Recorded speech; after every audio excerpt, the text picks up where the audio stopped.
12 लाख आदिवासी में से आज हमारे यहाँ एक जगह में हमारे आज आदिवासी दिवस मना थी।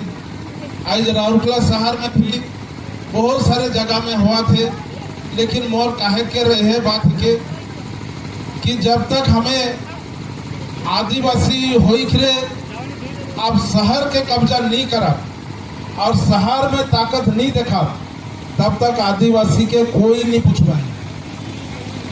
हमारे यहाँ आदिवासी का समस्या बहुत है। सबसे बड़ा चीज है कि मने जमीन, जिस तरह मछली के पानी से अगर निकाल दिया जाएगा तो मछली जो है वो मर जाएगा। ये हम लोग कहावत में सुने हैं, लेकिन आदिवासी का मामला में ये पूरी सोची समझी एक साजिश होता है कि आदिवासी को सिर्फ और सिर्फ जमीन से बेदखल कर दो, आदिवासी खत्म हो जाएगा। और यही पॉलिसी शुरू से चलते आ रहा है। आपको मैं ये बताना चाहता हूँ, 7,500 साल पहले जिस समय में हड़प्पा सिंधु सभ्यता डेवलप हुआ था, उस समय में हमारा देश में आदिवासियों का संख्या कितना था? ना 100% आदिवासी का संख्या था और 100% आदिवासी का पास में जमीन था। उसके बाद में 4,000 साल पहले जब आर्यन लोग आया इस धरती में, तब भी हमारा ये जनसंख्या 100% जनसंख्या था और हमारा जो जमीन भी 100% था। जब 1400 ईस्वी में 1400 साल पहले जब मुगल ने आया, उस समय में हमारे जनसंख्या जो है 100% जनसंख्या था और हमारा जमीन जो था वो 70% था। एकदम क्रोनोलॉजी को समझने के लिए कोशिश कीजिए। 70% हमारे पास में जमीन बचा। उसके बाद में 1835 ईस्वी में लॉर्ड मिकेल वो एक अधिकार बना के लाए, right to education. Right to education लेके आए और उस समय में 600 कन्वेंट स्कूल बना, 600 कन्वेंट स्कूल बना। और उस समय में हमारा जो जनसंख्या हुआ 70% हमारा जनसंख्या था और 65% हमारा जमीन रहा। उसके बाद में सत्ता का हस्तांतरित हुआ, सत्ता अदला बदला हुआ। कब हुआ? ना 1947 मसीहा में देश स्वाधीन हुआ। जब देश स्वाधीन हुआ उस समय में हमारा पास में जमीन 65% जमीन रहा और हमारा जनसंख्या रहा 18%। 18% माने हमारा जनसंख्या रहा 18% और जमीन रहा 65%। 1950 में संविधान बना। 1950 में जब हमारा पास में संविधान बना, उस समय में हमारा जो जनसंख्या रहा 8%। 10% जो जनसंख्या जो है उसको विस्थापित किया गया और हमारा पास में जमीन कितना रहा? ना 3% जमीन रहा, 3% जमीन। और अभी भी हम वही जमीन के लिए लड़ रहे हैं।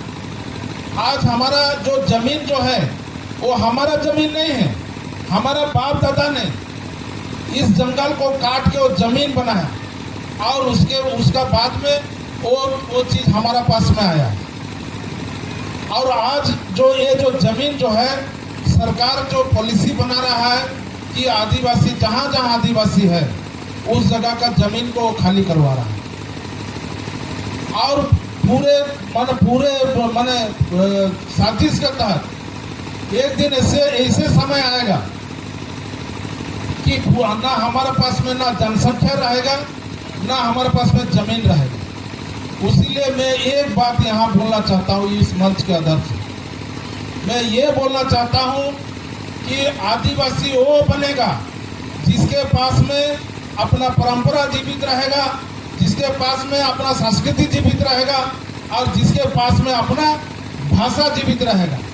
जब तक हम ये सब चीज को छोड़ते जाएंगे, ये सब चीज को छोड़ते जाएंगे तो आदिवासी एक दिन पूरा साफ हो जाए। आज अपना मूल परंपरा को, आज हम अपना मूल परंपरा को हम छोड़ते जा रहे हैं। हम आज ऐसा जगह में हम लोग पहुंचे हैं कि आज डीजे बजा दो, आज कोई माइक बजा दो तो नाचने गाने के लिए हजारों मैंने वहाँ पर लाखों की संख्या में वहाँ भीड़ जुट जाए। लेकिन कोई अपना चीज बचाने के लिए या तो कोई अच्छा चीज के लिए जब हम इकट्ठा करते हैं तो कोई वहाँ पर शामिल नहीं होता। यही विडंबना है हमारे पास।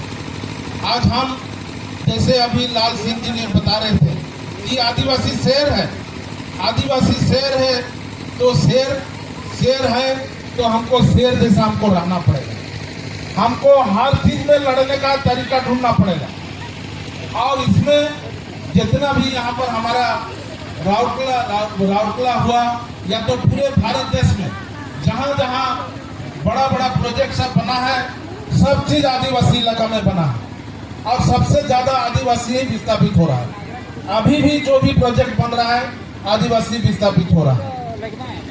लेकिन हम लोग ये चीज भूल जाते हैं कि मतलब हमको क्या करना है और हमको कैसे लड़ना है। तो रणनीति हम तैयार नहीं कर पाते हैं। और एक चीज में जितना भी हमारा विस्थापित भाई बहन लोगों को मैं कहना चाहता हूँ कि आज हम खाली लड़ने के लिए हम लोग ये करते हैं, लेकिन हम कभी भी मिल बैठ के हम पॉलिसी बनाने का ऊपर में विचार नहीं करते। हमारे माननीय विधायक लोग हैं, मैं उनसे मैंने आग्रह करना चाहता हूं कि हमारे पास में उड़ीसा विधानसभा में 33 विधायक लोग हैं आदिवासी।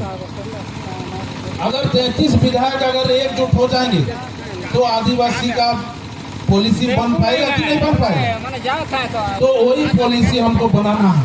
हम कितना लड़ेंगे, कितना हमारा बाल बच्चा, हम लड़ेंगे, हमारा बाल बच्चा लड़ेगा, उसका बाल बच्चा लड़ेगा। लड़ते आज हमारा ये नौबत आ चुका है।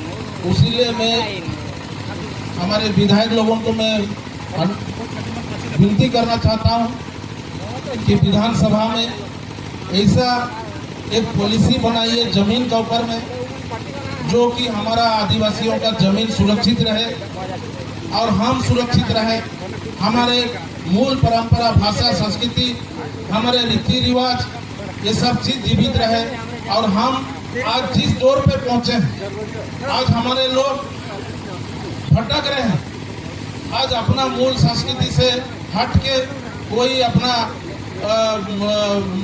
अपना चीज को दिखाने के लिए, बड़वारी दिखाने के लिए अपना चीज को ही हम लोग छोड़ते जा रहे हैं। आज ढाक नगड़ा, अब गांव में ढाक नगड़ा नजर नहीं आ रहा है। तो यही विडंबना है। जब तक हम अपना मूल संस्कृति से हम लोग हट के रहेंगे, उतना तक हमारा खतरा हमारा पास में रहेगा। और जब तक हम अपना मूल भाषा, संस्कृति, परंपरा से हम जुड़ा के रहेंगे, तब तक हम मजबूत होकर रहेंगे। और मैं ये मंच से मैं यही कहना चाहता हूँ, हमारे बागी बाबू ने एक बात जो बताए, जे नाची वो बची, और ये बात सही है। जो नाचेगा वही बचेगा। और जो आज जो मैंने क्या बोलते हैं, अतिक्रमण जो हो रहा है, आज हमारा जो संस्कृति अतिक्रमण हो रहा है, हमारा परंपरा अतिक्रमण हो रहा है, हमारा भाषा अतिक्रमण हो रहा है। तो ये सब चीज के लिए आज हम जिम्मेवार हैं। और इसको अगर बचाना है तो हमको सबको एकजुट होना पड़ेगा और एकजुट होकर हमको लड़ना पड़ेगा। आज मैं शुरू में यही बात बोला कि जब तक हम ये जो 12 लाख आदिवासी सुंदरगढ़ जिला में है, 12 लाख आदिवासी को जब तक हम एकजुट नहीं करेंगे, आज का दिन में राउरकेला में पूरा तहलका मचना चाहिए था। आज राउरकेला में पूरा धुआं उड़ना चाहिए था। आदिवासी दिवस आज पूरे मैंने शहर में होगा तो पूरा दुनिया देखता होगा। तो खैर कोई बात नहीं, इसका तैयारी हम अभी से करेंगे ताकि हम अपने आप को जब आदिवासी कहला रहे हैं तो आदिवासी का नाम जो भी है हमारा मूल परंपरा, संस्कृति, भाषा, रीति नीति, उसको हमको बचा के चलना पड़ेगा। और एक बात और एक संदेश में देना चाहता हूँ, इस बार का जो जनगणना होगा हमारे लिए बहुत बड़ा सुनहरा मौका है। पहली बार देश में जातीय जनगणना होने जा रहा है और जातीय जनगणना में जो चीज़ चोरी होता है उस चोरी को हमको बताना पड़ेगा। 3 चीज़ चोरी होता है। एक जो है अपना भाषा को हम लोग अपना भाषा जो जाति का है उसका भाषा को उसको लिखना है। और अपना जो क्या बोलते हैं माने धर्म को भी हमको उसी तरह अंकित करना है ताकि ये सब चीज़ को हमको बढ़ाना है। और दूसरी बात है कि हमारा जो जनसंख्या है जो दिनों दिन घटते जा रहा है। जब से 1947 से अब तक हमारा प्रतिशत जो है 8% है, उसको बढ़ने का जरूरत है और उसको बढ़ेगा इसीलिए बढ़ेगा कि हमारा घर में जो 10 मेंबर है, 10 मेंबर से अगर कोई बाहर चला गया नौकरी करने के लिए, वो जो बाहर चला गया उसका कोई हिसाब में नहीं आता।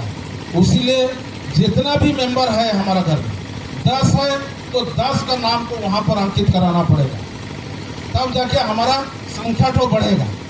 नहीं तो फिर हम वैसे के वैसे 8% में हम लोग बुरा हो जाएंगे।